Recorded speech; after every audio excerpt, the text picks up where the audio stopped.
नमस्कार मंडळी. आज आपण पिकनिकला जाताना कोणकोणत्या गोष्टींची काळजी घ्यावी, काय करावं जेणेकरून तुमची पिकनिक मस्त आरामदायक, छान, एन्जॉयबल आणि मेमोरेबल बनेल, तेच आपण आजच्या भागात बघणार आहोत. तर सुरू करूया. पिकनिक म्हणजे मजा मस्ती आली, त्यामुळे कपड्यांचा कम्फर्ट जास्त महत्त्वाचा आहे. हवामानानुसार हलके आणि ब्रेदेबल फॅब्रिक निवडा, जसे की कॉटन, लिनन, रेयॉन.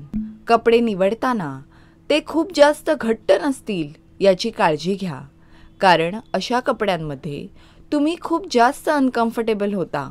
कारण चालताना वावरताना घट्ट कपड्यांचा त्रास होतो, श्वास घ्यायला त्रास होतो, कधी कधी काही कपड्यांमध्ये भयंकर घाम येतो आणि अशाने तुमची चिडचिड होते.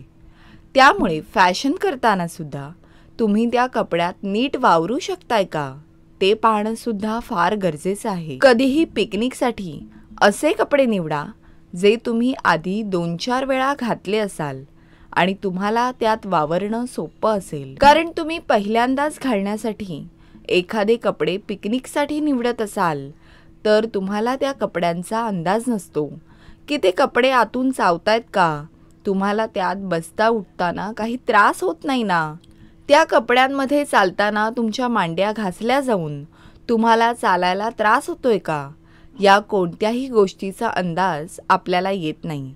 त्यामुळे कधीही कपडे निवडताना तुम्ही निदान ते 2दा तरी आधी घातले असतील असेच कपडे पिकनिकसाठी निवडा. तुमची ब्रा आणि तुमची पॅन्टी ही कॉटनची आणि कम्फर्टेबल असेल याची काळजी घ्या. खूप जास्त घट्ट पॅन्टी, खूप जास्त घट्ट ब्रा पिकनिकला जाताना वेअर करू नका. शिवाय जर तुमच्या मांड्या घासल्या जात असतील तर पिकनिकला जाताना स्लॅक्स घाला. स्लॅक्स किंवा बॉय शॉर्ट चड्डू तुम्ही परिधान करू शकता. आणि जर तुम्ही स्लॅक्स घालणार असाल तर स्लॅक्सच्या आतमध्ये सुद्धा तुम्ही तुमची रेग्युलरवाली कॉटनची चड्डू परिधान करायची आहे. त्याचं कारण असं, आता तुम्ही स्लॅक्स परिधान करताय तर काही जणांना असं वाटेल परत मग आतमध्ये चड्डू परिधान करायची काय गरज आहे. तर त्याचं रिझन असं की जेव्हा तुम्ही पिकनिकला जाता आणि जेव्हा आपण मस्त जीन्स किंवा असं पूर्ण कपडे घातलेले असतात तेव्हा आतमधल्या स्लॅक्सची शिलाई आपल्या आतल्या त्वचेवर घर्षण करत असते, खूप टोपत असते. तर त्यामुळे त्याच्या आत चड्डू घालणं गरजेचं आहे. पिकनिकला जाताना हे अशा प्रकारचे फ्लॅट सँडल परिधान करू नका, कारण त्याचं काय होतं, जर पिकनिकला जाताना तुमचं चालणं जास्त असेल तर या फ्लॅट्सवर ना, इवन हे फ्लॅट्स गर्दीच्या ठिकाणी सुद्धा नाही घातले पाहिजे असं माझं म्हणणं आहे. त्याचं रिझन सांगते. जर तुम्ही एखाद्या ठिकाणी दर्शनाला वगैरे जात असाल, पिकनिकला जात असाल आणि तुमच्या मागून लोक चालत येणार असतील तर या फ्लॅट्सवर, या चपलांवर सतत मागच्या व्यक्तीचा पाय पडत राहतो आणि त्यामुळे तुम्ही सतत अनकम्फर्टेबल होतात. ती चप्पल, तुमची सँडल खेचली जाते आणि काय होतं, थोड्या वेळानंतर ती तुमची सँडल तुटून जाईल. तर त्यामुळे अशा प्रकारचे फ्लॅट्स सँडल्स जे असतात ते पिकनिकला घालणं अवॉइड करा. शक्य असेल तर पिकनिकला कधीही बूट किंवा स्निकर्स किंवा शूज, स्पोर्ट्स शूजही तुम्ही घालू शकता त्या पिकनिकनुसार. तर त्यामुळे शक्य असेल तर तुम्ही शूजच परिधान करा जे तुम्हाला चालण्यासाठी कम्फर्टेबल असतात. कारण पिकनिकमध्ये कधी कधी आपल्याला खूप चालायचं असतं, वॉकिंग असतं. आणि शिवाय पिकनिकला जाताना कधीही खूप जास्त घट्ट किंवा खूप जास्त लागणारी चप्पल किंवा लागणारे शूज परिधान करू नका. हिल्सवाले शूज, सँडल परिधान करू नका. आणि तुम्ही असे शूज किंवा सँडल निवडा जे तुम्ही ऑलरेडी आधी वापरले 4-5 वेळा, 10 वेळा, 15 वेळा. त्याचं रिझन असं की अचानक तुम्ही त्या दिवशी नवीन शूज काढले बाहेर पिकनिकला जाण्यासाठी घालण्यासाठी आणि त्यामुळे आपल्याला काय असतं, आपल्याला अंदाज नसतो की हे शूज आपल्याला लागणार आहेत, नाही लागणार आहे, आतून चावणार आहेत की कम्फर्टेबल आहेत, या गोष्टी आपल्याला माहीत नसतात. तर त्यामुळे पिकनिकसाठी जे कोणतेही शूज तुम्ही निवडाल, फुटवेअर निवडाल, ते तुम्ही आधी खूपदा घातलेले असले पाहिजे, जेणेकरून तुम्हाला अंदाज असतो की ओके, मला पूर्ण गॅरंटी आहे माझे हे शूज मला अजिबात लागत नाहीत, अजिबात टोपत नाहीत. कारण मग आपली चिडचिड होते नाहीतर, आणि आपलं सगळं लक्ष आपल्या फुटवेअरकडे जातं, आपण पिकनिक नीट एन्जॉय करू शकत नाही. जर तुम्हाला इतरांपेक्षा जास्त वेळा रेस्टरूममध्ये म्हणजेच वॉशरूममध्ये जावं लागत असेल तर पिकनिकसाठी तुम्ही जम्पसूट अवॉइड करा, कारण तो काठड्या घालण्यातच तुमचा बराचसा वेळ जातो.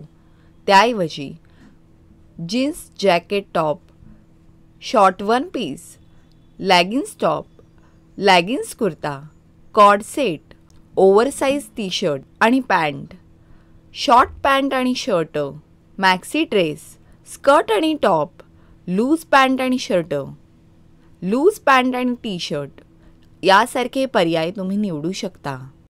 खूप जास्त आणि वजनदार दागिने परिधान करणं अवॉइड करा. त्याऐवजी छोटेसे कानातले, एक साधी सिंपल चेन अशा गोष्टी परिधान करा. शिवाय जर तुम्ही बेल्ट परिधान करणार असाल, म्हणजे बेल्ट घालणार असाल, तर आधीच विचार करा की तुमच्या आउटफिटसाठी किंवा तुमच्या जीन्सवर खरंच त्या बेल्टची गरज आहे का. कारण काय होतं, थोड्या वेळानंतर फिरल्यानंतर त्या बेल्टमुळे आपल्याला अनकम्फर्टेबल व्हायला सुरुवात होतं. आपण अनकम्फर्टेबल होतो, जेवल्यावर वगैरे आपण अनकम्फर्टेबल होतो. पिकनिकच्या ठिकाणी मग अशी कदाचित सोयी नसेल की तुम्ही तिथे बेल्ट काढू शकाल परत.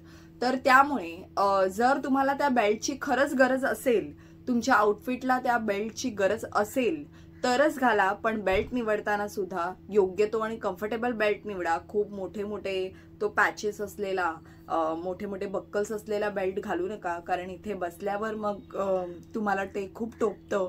तुम्ही जेवलात, बसलात आणि त्यामुळे ते टोपत राहतं. तर कम्फर्टेबल फॅब्रिकचे आणि कम्फर्टेबल जे बेल्ट आहेत ते निवडा तुम्ही.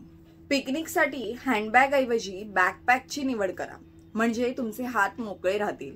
आणि बॅकपॅक निवडताना सुद्धा अशा बॅकपॅक अजिबात निवडू नका ज्यांना त्याचंच भरपूर वजन आहे. कारण काय काय बॅकपॅक ह्या मजबूत असण्यासोबतच त्यांना त्यांचं वजन असतं. तर अशा बॅकपॅक अवॉइड करा. तुमच्या बॅकपॅक अशा असल्या पाहिजे की ती हलकी सुद्धा असली पाहिजे आणि मजबूत सुद्धा असली पाहिजे. पिकनिकला जाताना केसांचा पोनीटेल बांधा. त्याचं रिझन असं की तुम्ही ट्रॅव्हलिंग करत असता, त्यामुळे उन्हाने, धुळीने तुमचे केस खूप जास्त ड्राय होतात, खूप जास्त कडक होतात. शिवाय तुमच्या केसांचा गुंताही होतो. तर त्यामुळे कधीही पिकनिकला जाताना तुमच्या केसांचा पोनीटेल बांधा. आणि शक्य असेल तर नाही, ट्रायच करा की तुम्ही स्कार्फ आणि कॅप वापरा, जेणेकरून प्रखर उन्हामुळे तुमचे केस खराब होणार नाहीत, तुमच्या केसात गुंता होणार नाही किंवा धूळ, घाण सगळं जे आहे ते तुमच्या केसांमध्ये साचणार नाही. त्यामुळे स्कार्फ किंवा कॅप वापरा. तुमच्या पिकनिकच्या बॅगमध्ये एक फर्स्ट एड बॉक्स, छोटी सुरी, पिना, paper spray, wet tissue, dry tissue या गोष्टीसुद्धा नक्की ठेवा. या गोष्टी तुम्हाला एमर्जन्सीच्या काळात मदत करतील. तर ड्राय टिश्यूचा वापर असा की जर तुम्हाला वारंवार पब्लिक टॉयलेट वापरावं लागत असेल तर ते वापरताना टॉयलेट सीटवर आधी ड्राय टिश्यू ठेवायचा आणि मगच ते वापरावं, जेणेकरून तुम्हाला वजायनल इन्फेक्शन होणार नाही. पिकनिकला बाहेर पडण्याआधी आपल्या चेहऱ्यासाठी, आपल्या त्वचेसाठी, म्हणजे शरीराची त्वचा जिथे जिथे उघडी असेल त्यासाठी आपल्याला ट्रिपल लेअरिंग सनस्क्रीनची मेथड अप्लाय करायची. आता ट्रिपल लेअरिंग सनस्क्रीन मेथड म्हणजे काय, तर आपण जसं नॉर्मल फर्स्ट टाइम सनस्क्रीन लावतो तसं सनस्क्रीन लावायचं. नॉर्मल आपण मॉइश्चरायझर लावल्यानंतर जसं सनस्क्रीन लावतो, जितकी क्वांटिटी घेतो तितकी क्वांटिटीमध्ये सनस्क्रीन लावायचं आहे. सेकंड टाइम परत 5 ते 6 मिनिटांनंतर परत तेवढंच सनस्क्रीन घ्यायचंय जेवढं आपण फर्स्ट टाइम ऍप्लिकेशनसाठी घेतलं होतं, तेवढंच सनस्क्रीन परत आपल्या चेहऱ्यावर लावायचं.